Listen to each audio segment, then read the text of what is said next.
Hello and welcome back to the Skips Tactical Solutions podcast. I'm your host, Avery. This week, I have a very special guest for you. But before we get to the guest, I have a quick reminder. Every week, I will be shouting out one of you amazing listeners. I cannot ever thank you enough for not only leaving your rating and reviews, but also just listening to the podcast. So every week, I'll be shouting out one, and your review could be read next. So go ahead and head over to the Skips Tactical Solutions podcast in your podcast player, and you can actually leave a rating and review while you are listening. And if you're listening, feel free to tag me in your social media posts and let me know what you enjoyed about the episode and just that you listened to the episode. I would love it. And I will respond and probably repost it as well. Later on in this episode, I will be reading this week's review of the week. Hey guys, Avery here with the Skips Tactical Solutions podcast.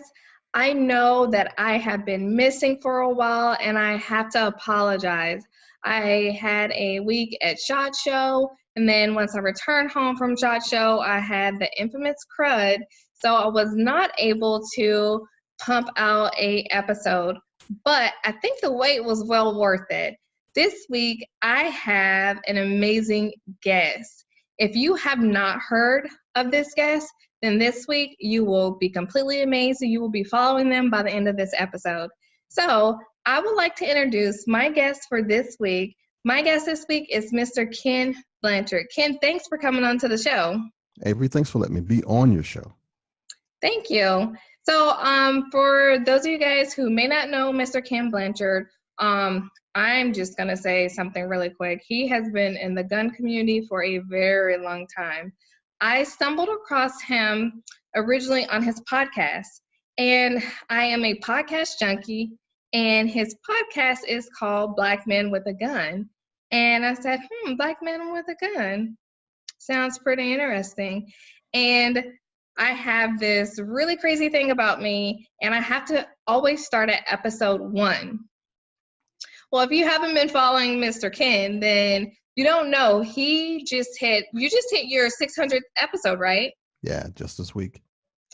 So I want to say I started listening to him about 4 months ago, and I had a lot of scrolling to do. So I had to stop and say, all right, Avery, you're not going to be able to go to episode 1. We're going to have to start somewhere here in the middle, and we're going to have to work our way up. But I am so amazed at the quality of the content and the professional that he is. And I reached out to him because I enjoyed his episodes, and I wanted him to know that I enjoyed his episodes. So I reached out and told him that, I looked up to him. He was doing an amazing job and to keep up the good work. Because sometimes when you're doing things like this, you really feel like no one's listening. You see the downloads are happening, but you're not really getting the feedback. So I'm really big on giving people feedback and letting them know that I really appreciate the work that they're putting out. So, Mr. Kenn Blanchard, would you mind telling the audience a little about yourself? All right. Well, that's a nice little intro. I've been podcasting for a minute. It started after I began as a firearms instructor. That's probably where I should start. Right around 1986, I got employed with the Central Intelligence Agency, and they were just starting their new federal police officers group, and they had a whole bunch of different jobs. And I was just at the right place at the right time. So I became a part of the firearms staff, a part of the police department, a part of the protective staff that worked with the director and traveled with him. And being in the agency, you get to get spoiled. I mean, we had every firearm in the known free world. So I got a chance to play with some good stuff. And then they would bring instructors that were cleared to teach us so that we could teach the spies. And that just messed me up. So I came out of that thing full of knowledge, and I was bursting at the seams, wanted to show and save the world and be the guy in the community that everybody could go to when they buy a firearm, because I would know more than the old police guy that was retired and hanging around the range. The bad part was I was too young, and everybody was ready for the old guy. They wouldn't listen to me. But I started a business as a firearms instructor right around 91. And it was called African American Arms and Instruction. I was a little too ahead of my time. the National Rifle Association, Second Amendment Foundation, Law Enforcement Alliance of America kind of scooped me up, and I was the spokesperson for Black people for the most part around the world. And I say around the world because even in British countries, everybody who spoke English, South Africa, I was the guy. And I went on a tour probably about 10 years until 2001, helping get concealed carry around the country. And when that ended, I went into ministry, and that started a whole bunch of problems because here was a guy who wore a leather jacket, drove a Harley. He was usually talking about firearms most of the time. Now he was trying to get into a pulpit, and the people in the church didn't like it too hot. So I caught a little grief from the people I didn't think would give it to me, but I did. Made it through that. 2001, did my first sermon. 9/11 happened, and the world kind of changed. I left the government and tried to do a whole bunch of stuff. First issue of my book came out around 2000. My website came out, and that was a time when everybody still had AOL 1.0. And I got some former CIA people to build my website. So that thing was better than most organizations' websites. Had James Brown's song come on, Super Bad came on when it came on.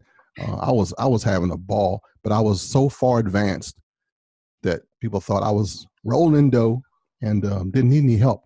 So I was begging like everybody begs now. All the people, NRA, give me some money. Second Amendment Foundation, give me some money. I'm going to SHOT shows. I'm learning about all the stuff that's happening in the world. And I got a chance to just see people back then, how they were. I got a chance in 92, I think it was. I got a couple awards from some folks you would never believe. I got a Civil Rights Award from the National Rifle Association. I actually brought Eddie Eagle, the safety program, to a really big Black family reunion celebration in DC. And we wore Eddie out, used up all his stuff, gave all his pamphlets out. It had never happened before. Everybody loved it. It was so bad that Eddie almost had a stroke. It was like heat stroke in that suit. But it was memorable. And what else happened? As time went on, I discovered podcasting about 2006, somewhere, and I was on somebody else's show, and it hit me. It was like, wow, this is what I've been trying to do my whole life. I wanted to be in radio since I was a kid, and this was my chance to do my whole radio thing in my house. I had gone to a radio school, and the school closed down before I could even finish. I learned all the cutthroat stuff about radio, like if you don't make your Arbitron ratings in 45 days, you get fired. So you see, back in the day, the DJs used to go from city to city. They lose it, they get another market. They try morning time or drive time or evening time or late night shows. And it was all that was going on until syndication hit, when you have like one person doing everybody's station around the country. So that kind of killed radio for the most part. But used to be every state, every city had its own sound. There was a Philly sound and a Motown sound and a DC sound. And well, now you got one guy, one lady broadcasting the whole country. So that kind of wiped that out. But podcasting was my chance to connect with all the people that I had met as a firearms guy, as a gun rights activist, as a militant. I mean, I was like out there. I tried everything. If there's like, I want to say in the last 26 years, if you can do it, I've tried it, as far as to advance gun rights, to advance education. I've debated people. I've been in 4 documentaries. I've said no more times than I've said yes. I remember once some folks in South Africa called me and wanted me to come out there with my book and represent the Zulus and teach them how to shoot. And it was a time when there was some political stuff going on. So I would have been like a folk hero in South Africa. But I thought at the same time, I'd also lose my job, probably couldn't come back home. And I had to let that go. Because I was the pro-gun Black guy, I got invited to all kind of functions in the nation's capital. around the world on the good side and the bad side. I've been with some characters over the years, and I got a chance to see people when they were younger, and now that they're in power or not in power anymore. I still remember them how they were. So it's been something else. Been a hell of a ride. And about your podcast consumption, here's a secret that nobody knows. Show number 1 through 51, you can't get. They're like the lost tapes. I took them off, stuck them on a CD, and they're sitting in my office here. So it only starts at 51, 52, wow. I believe. So I think I'm going to have to come break in and get those. So you have so much experience, right? What are some of the things that you see now in the gun community that just make you kind of shake your head? People think that everything they do now is original. That makes me laugh. Now that I'm a person of faith, a religious person, I believe God probably has shaken his head more times than not, because we all think that we are the first to do something, or that what we do will work this time when it's not. The same people are involved. It won't change. That makes me laugh too. I've been around long enough to see things happen like at least twice now. So that was a good segue, because with this episode, I really wanted to talk to Kenn about his perspective, and I know that I can learn a lot from him. I know that we can learn a lot from him. He, like he just stated, he's seen a lot of these things twice. So if history repeats itself, and maybe we can learn, and some of these things that others had to learn the hard way, we can go ahead and get the inside scoop from Mr. Kenn, and we can kind of avoid some of those pitfalls, and we can come out on top. That's smart there. So we're going to call this kind of like the old versus new. We're not going to call Kenn old. We've already established that, because he's not old. But we want his perspective, and there's nothing like getting that perspective. And we can learn so much from him. So what are some of the things that you do want to, like some just specific things that you would like to educate us on, so that we don't have to learn them the hard way? One of the best things that I've learned over time is that people are the whole issue. Sometimes we get lost on firearms, we get lost on models and types and ammo, but it's really the power is in the people. And a person who is anti-gun is probably against firearms for a completely different reason than you think. And they may be on the fence. They just give you the no right off the bat because they don't have time to go into it. If you are hungry, you don't have time to be a philosopher. If you are fighting something or escaping something or going through something, which a lot of people in the urban areas are, they're in survival mode. They ain't got time to debate whether or not the Second Amendment matters to them. That's for the academics. That's for those who have a time. Once you realize that no that you got, or the lack of participation that you got, isn't necessarily a no. It's just not right now. It's not. I don't have time to listen to the whole thing, and I might have got the wrong impression. So you're fighting a negative perception, and if you dig just a little, when you can catch them, then you can tell whether they can turn or not. Nobody's really anti-gun unless they are a victim of violent crime, getting paid to be that way, or just ignorant. And if you have been a victim of a violent crime, you're going to be one of two ways. You're going to either say never again, or you're going to put your head in the sand. And you can't change that person whose head is in the sand. They are choosing not to be gunned because they blame the firearm for the death of somebody. That one's lost. But everybody else, it's a choice. And sometimes we get hemmed and hawed on stuff, and you don't know that you could actually sway that person if you weren't being such a badger. If you were nicer, show a bit more love, you might win. I like that. I live by, killing with kindness. And when it comes to people saying that they're anti-gun, or just people having a different perspective when it comes to guns. A lot of what I see today is people attacking other people. And you Yeah. have to really get to the root of it. Why are they anti-gun? Is it because they're ignorant, like you said? Or is it because they went through a traumatic event? And just take the time out to listen. And from there, you can dictate whether you need to educate them or give them some time, or maybe if that's going to be a firm no. So I really like that. I'll give you two examples. I got a chance. There's a actress. She's pretty famous. She was on Harry Potter. She's Professor Sprout. Uh, nice, bubbly little lady from London. And she came here on a documentary about Charles Dickens. And she saw my website for some reason. And she knew she was coming to DC to do all the historical stuff. She threw in the black man with a gun in this thing, had nothing to do with Charles Dickens. And I took her to the range. And because she was born in the UK, she was totally ignorant about firearms. But because I was me, even in the documentary, she says, I still don't like guns. I'm terrified of them. But I took her to the range. She actually shot a couple of times. And she says, but I love Kenn. And because of that, I can respect his point. And that alone took me to every country that the UK shows on the BBC. So when she said that, I was getting emails from Papua New Guinea, from all the Caribbean. It was amazing.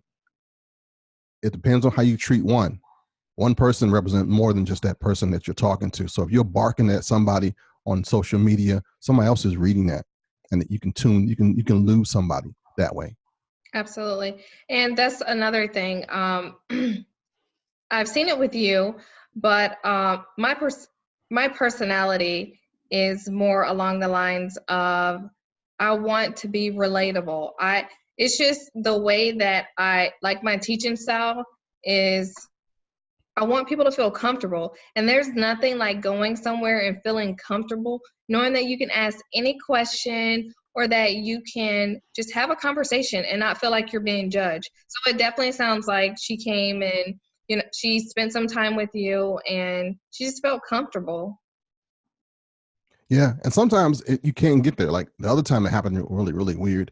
We were in a legislative thing here in Maryland, and they had paraded these mothers whose kids had been killed through drive-by shootings. And they were telling the kids telling these parents, these mothers, that we got to change these gun laws in Maryland because these guns killed your kids. So these ladies were like on fire. And they had these T-shirts with their pictures of their sons on the shirt. And it was highly emotional. And people were like, wow, how you going to talk to this crowd? I mean, they like hate your guts.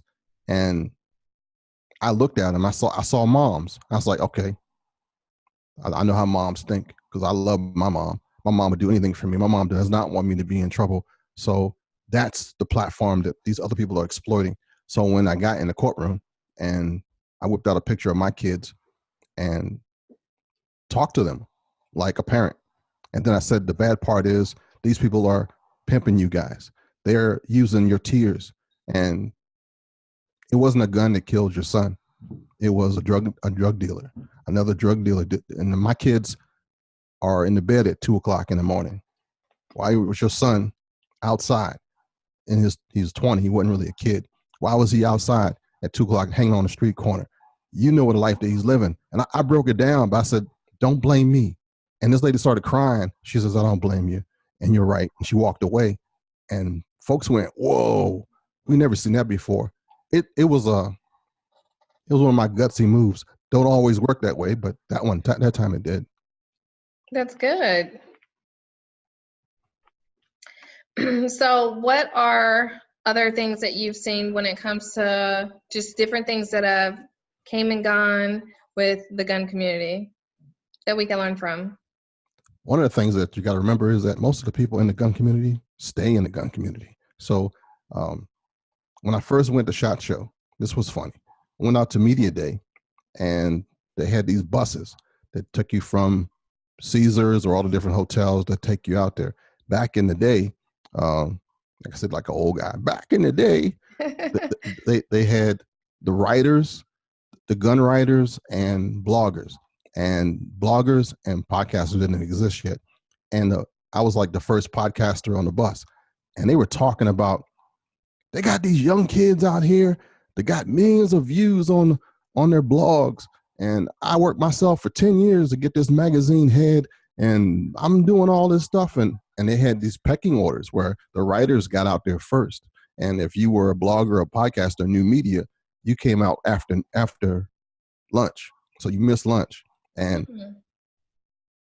now these old guys that used to be the magazine editors and whatever, because when the last time you read a magazine, the magazines are gone. But now these guys are advertising people. They're the salespeople behind the blogs and behind the podcasts for the industry. So you can't poop on anybody's parade because these folks are still around. You can't make an enemy, not really, in the industry without some consequences. So one of the things you got to learn is that the person that you see now, they're not going anywhere. They're just going to move. They're going to lateral move somewhere. So you got to learn how to kind of get along with the folks that are up and coming or might pass you by. You will see them again. That's the history lesson. That's for that. And I heard that with a couple of different companies, where individuals would say, I used to work for this company, now I'm working with this company. And it's like, oh, okay. And then as I heard it from a few people, I'm like, oh, well, this must be a thing in the community. You know, they're just hopping from one company to the next. And another thing is, when I was talking to one company, although there was another company that, say, had the same product as them, you know, they said, we're all in this together, you know, and we have to support each other. And I was very amazed at that, because a lot of the times people are not really supporting each other when they're kind of in that same niche. You know, it's kind of like their product isn't as good as mine. But I thought highly of the guy for just saying, you know, we will absolutely support the next company. Yeah, it's usually the little guys. The person, when Crossbreed first started, nobody paid them attention except for me. And next thing I know, they were blowing up and having ads in a National Rifle Association magazine and growing leaps and bounds. And then 1,000 people came after them and copied them, but they were there as a hybrid holster maker. So you never know what that little company will be 2 or 3 years from now. Absolutely. And something else that I wanted to talk about that you mentioned, you know, you were talking about make sure that you're treating these individuals good because you'll see them again. And I think that just goes for life in general. You never know. I always say, you know, the world is very small, and you never know when you're going to run into someone else or when you're going to need someone else. So just treat people how you want to. I know, you know, as parents, we say it all the time, or just in general, treat people how you want to be treated. And I mean, you can never really go wrong with that. The world is round, one big circle. You're going to catch up to them folks again eventually if you're going really fast. Oh, yeah.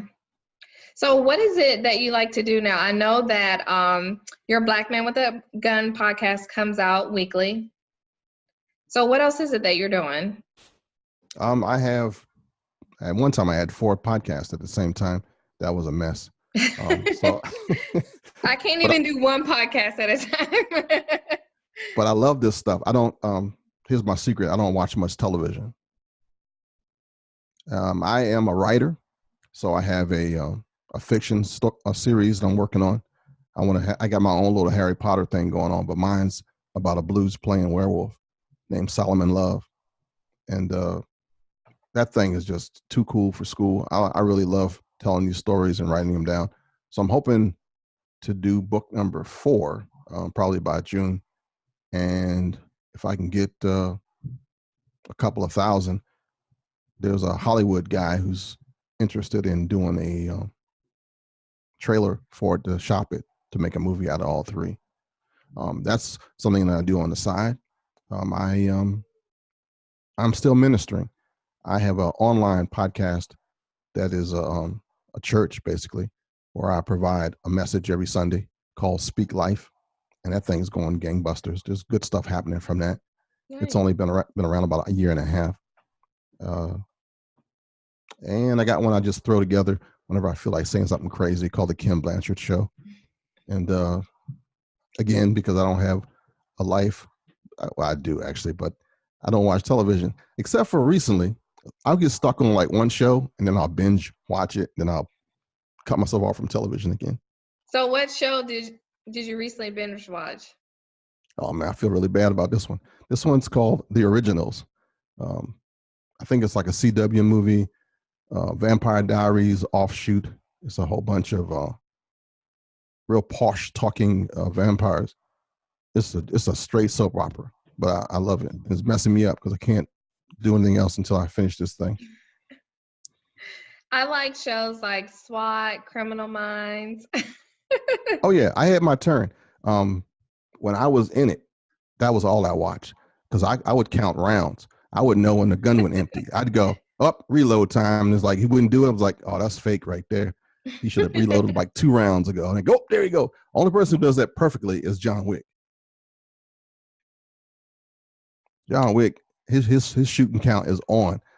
You can hear the rounds. The whole sound effect thing is working perfectly. As soon as his gun goes empty, you can tell it's like, oh yeah, he's about to reload. And when he does, inside I just feel like, yeah, I still know what I'm doing.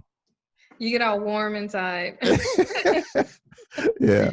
So I also, I don't really watch much TV, but when I do have the downtime, I do like to binge watch a show here and there. And it's like I have to like watch it all. And then if the season's not done, it's like, man, I'm gonna have to binge watch the rest of it whenever I get a chance.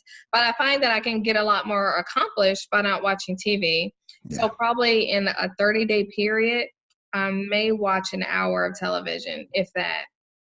Yeah, it's supposed to be entertainment. We kind of forgot and put it like ahead of stuff. Yeah. I'm a big Walking Dead fan too. Yeah, I haven't watched The Walking Dead in a while. Sometimes I'll interject, when my husband's watching, and I'll ask like a million questions because, I missed like 2 seasons and I know he's like, get away from me. But Too much has happened. yeah.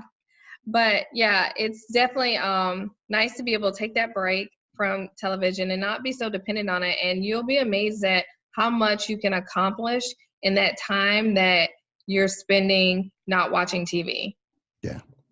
Yeah. Also, I had a band I was working with. I was in a what do you call it? It's kind of a rhythm and blues, old church quartet kind of thing. We played instruments, and that was pretty good fun. So, musician, a artist. I'd paint if I had the time. What else would I do in here?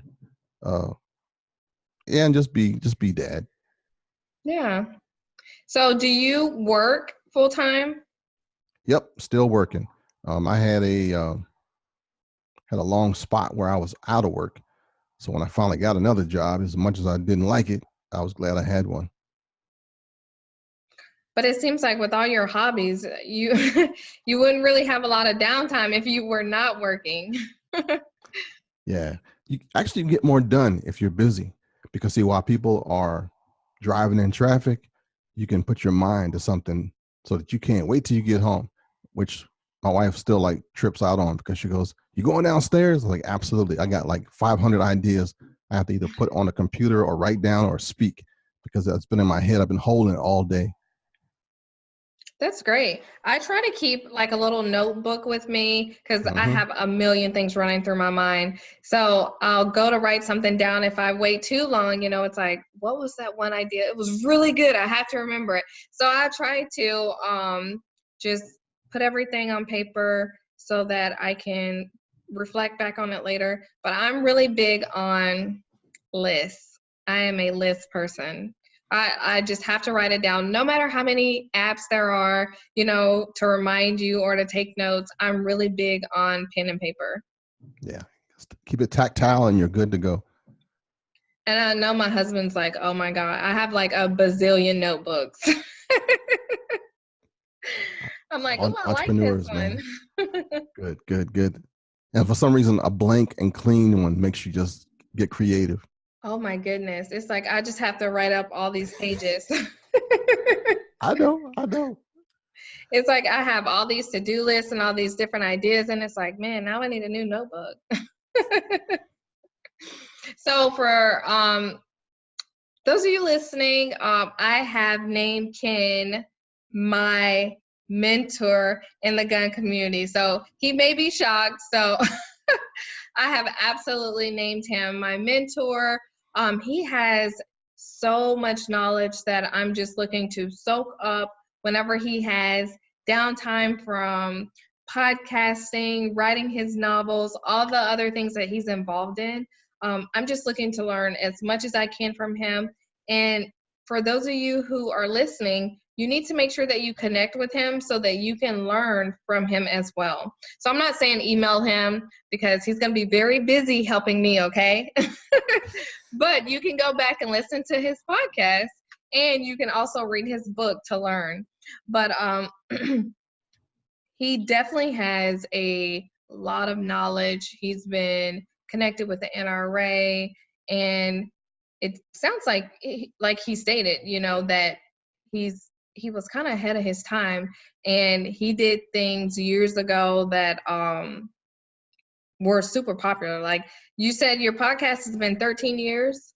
Yeah, pretty much since 2006. Oh, and your podcast will be, tell them about your podcast being archived. Oh, just a few months ago, I got contacted by a group called the Black Archivist Project out of New York. And they have a museum that's going to be putting digital media in archive down in Atlanta. And they picked me because of the Black Man with a Gun show, to give them 100 copies, 100 digital copies of 100 of my shows. So they got stuck in the archives for all the future, which is kind of like puts me up there with George Clinton in Parliament. I feel like my music's gonna last forever now. But, it is. So how did you pick the 100 episodes? Just chronologically, I just went through and just snatched a big section out of between the middle and the end. Nice. And then I threw a couple from like before that I threw in there. These guys are that was different. I wasn't ready for that one. I was, see, when you're a podcaster, like you said earlier, sometimes you think you're just by yourself down here talking to the camera, talking to the screen. There's nobody listening. And there are a few people listening right now that you don't think that your encouragement matters, but it does. If you reach out, if you contact Avery, it can change your day. Just one of you.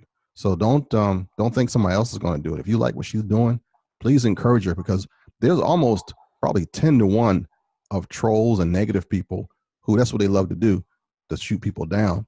And that stuff can get on you sometimes. So if there's a positive person listening to me right now, do yourself a favor and encourage the person that you like. It goes a lot further, and it helps them in a way that you never feel. So I'm going to second that. Anyone listening to this, we're just going to go ahead and put it out there that we want you to reach out and encourage someone. And you can do it face-to-face, you can do it social media, but a lot of the times, just make sure that you do it. Don't say, oh, I really want to reach out to this person, and you never really commit to it. So we're going to do it. And I'll probably reach out to a few people on social and do it publicly, because other people can see what I'm doing, and it may encourage them to, get the guts to do it. I don't know how I really got the guts to reach out to Kenn. Those of you that don't know me, I am an introvert all day, every day. I'm coming out of my shell because I really want people to get to know me for the person that I am. And if I don't open my mouth, and if I don't really interact with people, they're never going to see that side of me. And it's just going to be the one girl who shoots, right?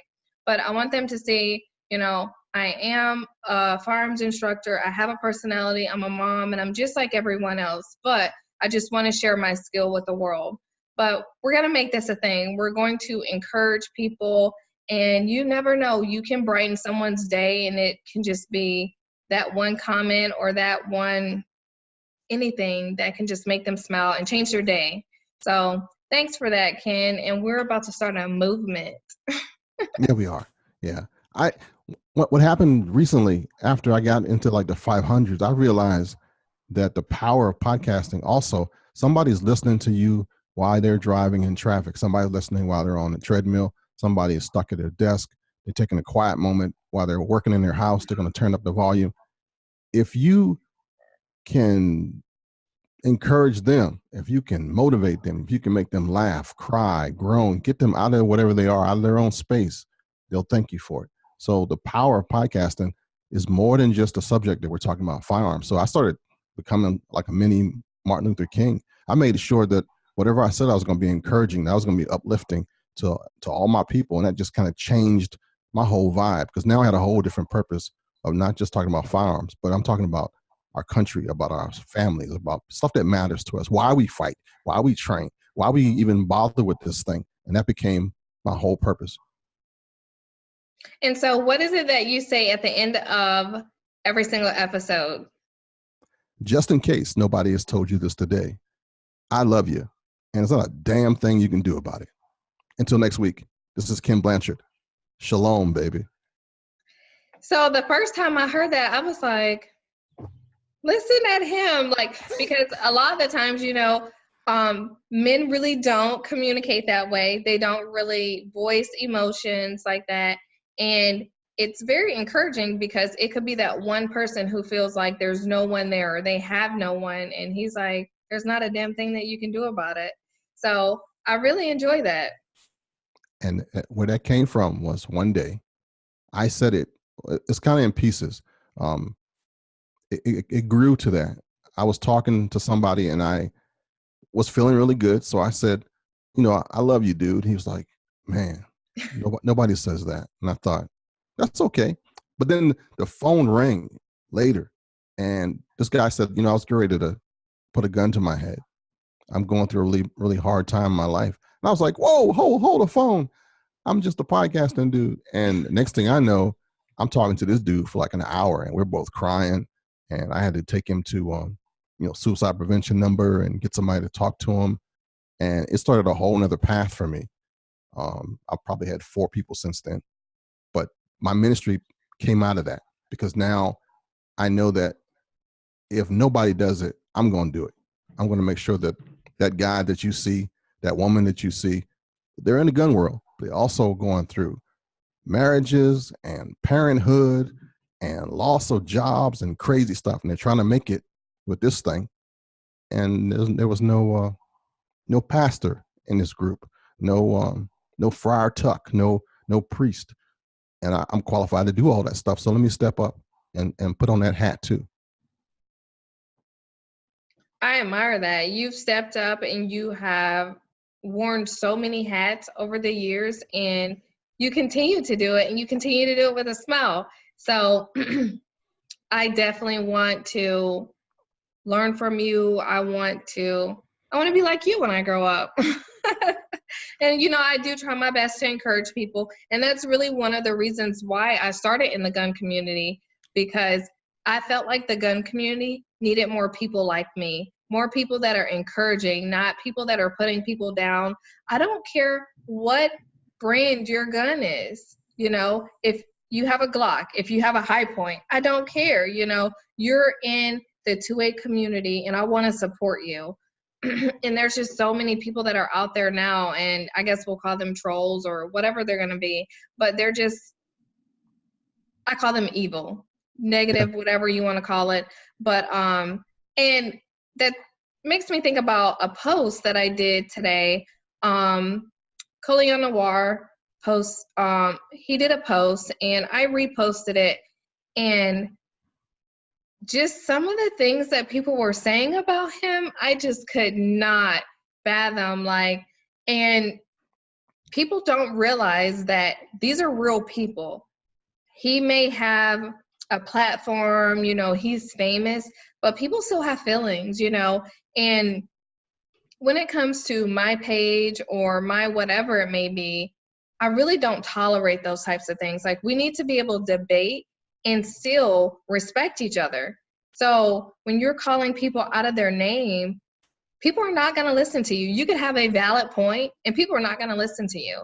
So it just gets so ugly nowadays. And I just feel like we need more good people, more people that are welcoming people into the gun community, because there could be one person who was thinking about taking a course and saw that post and just saw how ugly people were. And they're like, oh, if people that are in the gun community are like this, and then I don't want to be a part of it, you know? So that's why I'm really big on just showing people, you can be nice. Like, you don't have to be rude. And, you know, we don't have to agree. We're not going to agree. You don't agree with half of the people in your life, but you can have a healthy debate. And at the end of the day, sometimes you may just need to agree to disagree and keep it moving, but you don't have to call people out of their names.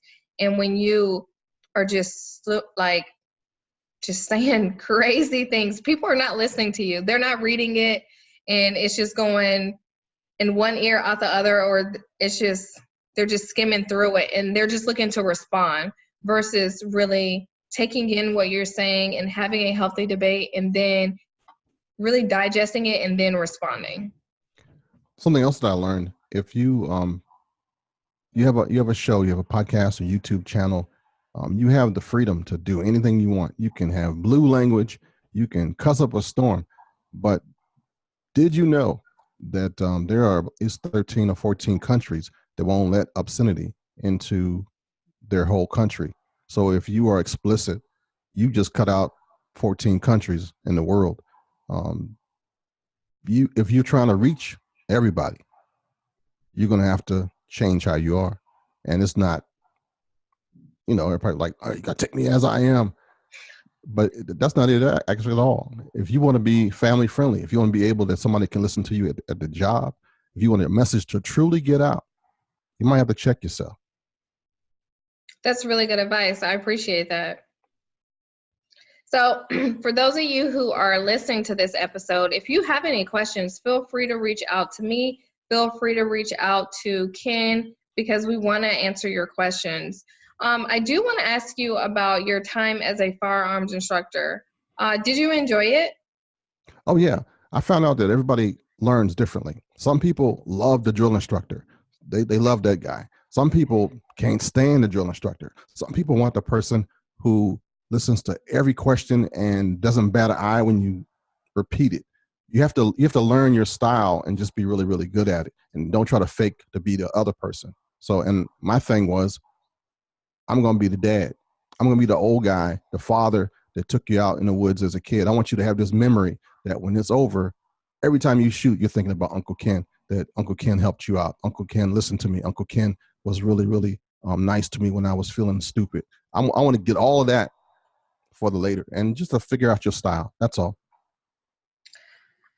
And for those individuals who may be interested in becoming a firearms instructor, some advice that I would like to give as well is, you know, Kenn said, figure out what your style is.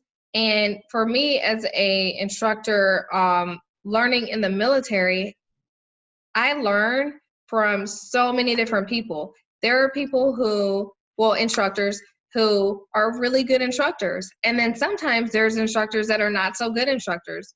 So I sat in so many different classes and I picked up a little bit from everyone. Yep. And I formulated my own style. So there was people and I was like, oh my God, I'll never do that in my class. Or, you know, you see the reaction of the students. And if it's something that they really like, it's like, okay, I'm going to do that. You know, I'm going to make that my own style.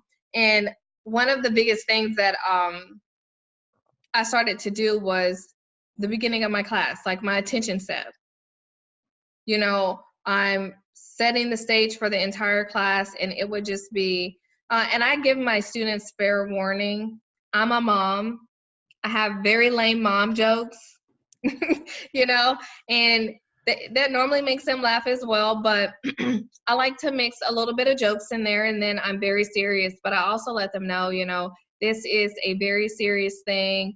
I want you to learn. I want you to be comfortable. And in my class, there's no such thing as a stupid question, because that's what you're here for. Either if you're paying me or even if you're not paying me, you're sitting in a class to learn. And that's my job, to teach you and to not judge you. That's good. So when it comes to individuals who want to become firearms instructors, so I get this question a lot. And I'm definitely going to have to do a complete episode on becoming a firearms instructor. There's so many different ways you can become an instructor, different courses that you can teach. What would be some advice that you would give to an individual who wants to become a firearms instructor? Learn about adult learning. Adults learn different from children. You don't want to treat your adults like kids. Make sure that you learn about learning. And even though you might be a genius at nomenclature of a firearm, or you know how to dope your weapon out to like 600 yards, you might not be a good instructor. Learn how adults learn, and then that will make you a better instructor. And I also think just staying hungry to learn. Different things come out all the time, taking different courses. And even if you, sometimes your budget, you really don't have the budget, right? So you can take maybe one class, or you can reach out to an instructor, and sometimes instructors video themselves. So maybe you can see the video, but just staying hungry to learn and just continuing to grow as an instructor. That's true. You're never too old to learn. And you can also figure out that some of the stuff that you've learned, there's a better way to do it today. Social media didn't exist when I started. So there are folks who have thousands of likes and thousands of followers that didn't have that benefit. So just like my friend Avery here is pulling me into 2019, helping me get my message out. We're about to get Kenn's social media game strong. You're going to see me and Kenn all over Facebook and Instagram. Absolutely. Absolutely. So Kenn has a book, right? What's the name of your book, and where can they find your book?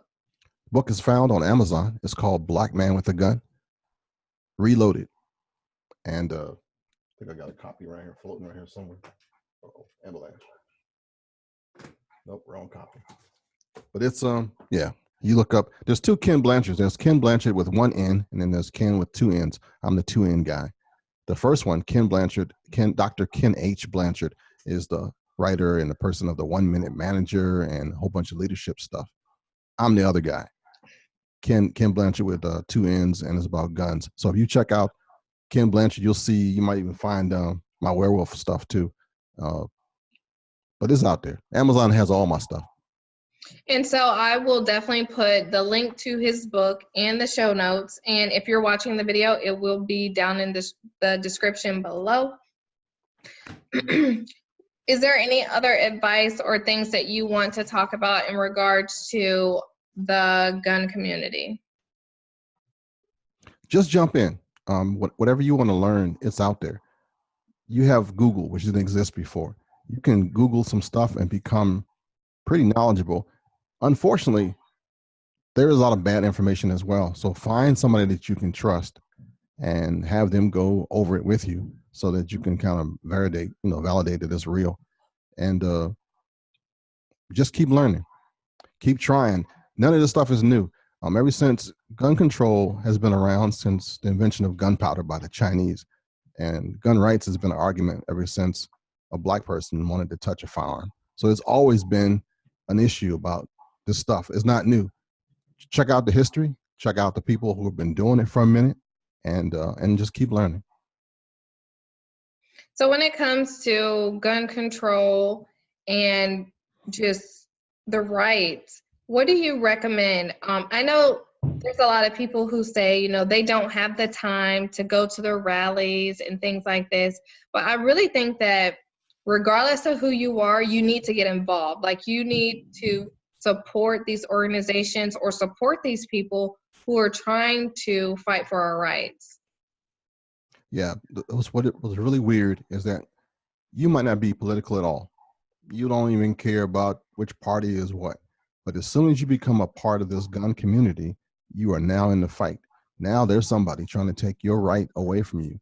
They are accusing you of murder. They're accusing you of stuff that you have never done just because you choose to protect your family, choose to hunt, choose to collect a gun, choose to do this recreationally, choose it because it's a freedom. So as soon as you jump in this thing, you become a part of it. You might as well learn the players, Your face matters. Your number matters. When you go to a rally, if you weren't there, that'd be one less person that the politicians will see that they can run over. So if you get involved just a little bit, you'll help out a lot. Absolutely. I like that. A lot of the times people really think that their voice isn't going to get heard or that it doesn't matter. But I think with each and every one of us, regardless of how small or big your platform is, like your voice absolutely matters. And we have to stick together. When it comes to the gun community, I don't care what color you are. I don't care what your background is, but we have to stick together because that's what they want. They want us to be bickering amongst each other. We have to come together and we have a common goal, which is fighting for our rights. All day. King says, if you can't be a tree, be a bush. If you can't be a highway, just be a trail. If you can't be the sun, be a star. For it isn't by the size that you win or fail. It's the best that you be, whatever you are. That's it. Just be who you are and be the best at that. Absolutely. That's great. Thanks for sharing that. So, any last words that you would like to share with us here at the Skip's Tactical Solutions podcast? Help Skip grow this show. Send it to somebody, one person. Each person, share it with one person, and you'll double her podcast numbers tomorrow. So if you're listening to me right now, send this, share this with at least one person, somebody that you know might need to hear this. Thank you for that. So I want to say that Kenn is a huge person in the gun community. A lot of the people who follow me may not know who Kenn is because for the longest, I did not know who Kenn was, but I am very grateful to have found Kenn. I have latched onto him like a leash. We family now, it's all good. And, we have so much in common. Listening to his podcast gave me the courage to start my own podcast. So I listened and I just took notes from him and heard some of the things that he was doing. And like we said before, with becoming a firearms instructor, I just found my own style. I listened to other people and I said, okay, I think I can do this, and let's just make my own style. But he's doing awesome things still in this community. He has started pretty much this movement for us, and we have to keep it going. And if you have not listened to this podcast, I want you to go ahead and head over to the Black Man with a Gun podcast, listen to his podcast, share it with a friend, and I want you to leave a review. And if you share it, especially if you're sharing it in Spotify or Apple, anything like that, tag us and let us know. And you can also just tag us and let us know what you thought about the episode. No matter what episode it is, like we said, he's on episode 600. So you can scroll down through there, listen to one of the episodes, and just communicate and let it know, hey, I really like this. And on some of them, you can just comment on that certain episode and say, hey, this was really good, or hey, I really like that interview that you did with that person. But it's going to encourage people to just keep going. I do appreciate you coming on to the show today.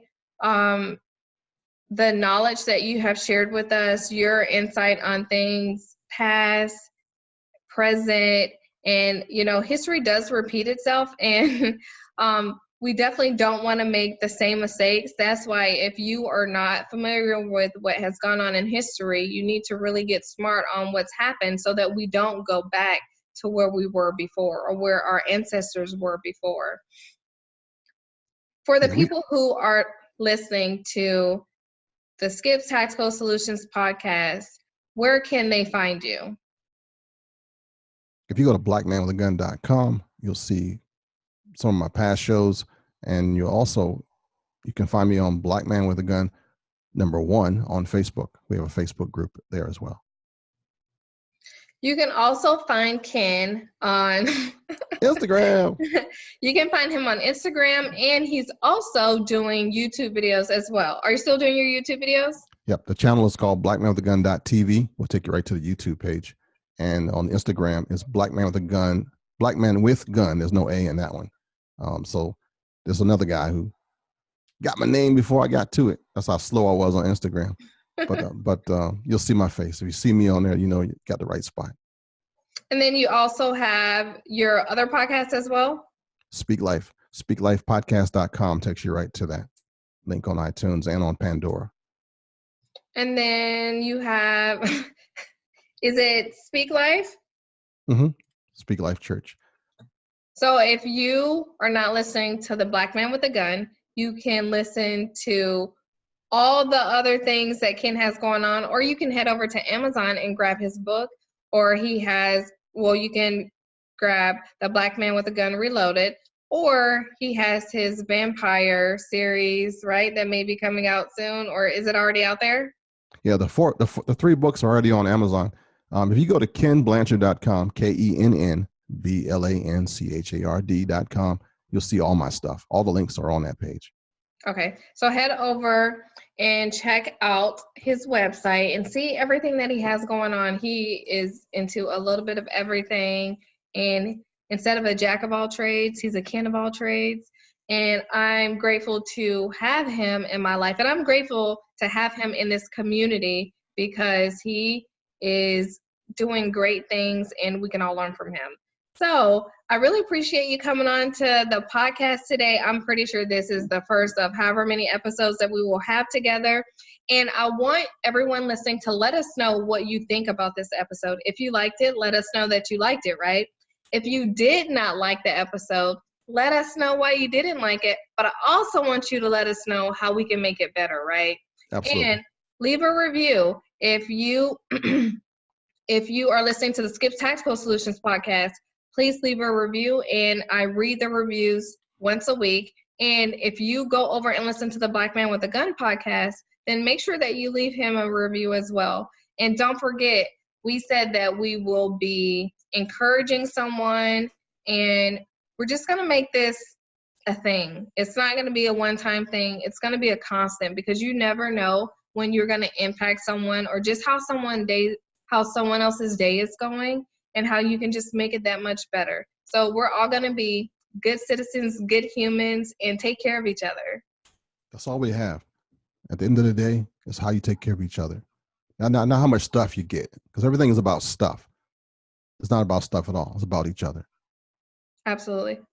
Because those material things can be taken away, and then we just have each other and just take care of each other. The best things in life aren't things.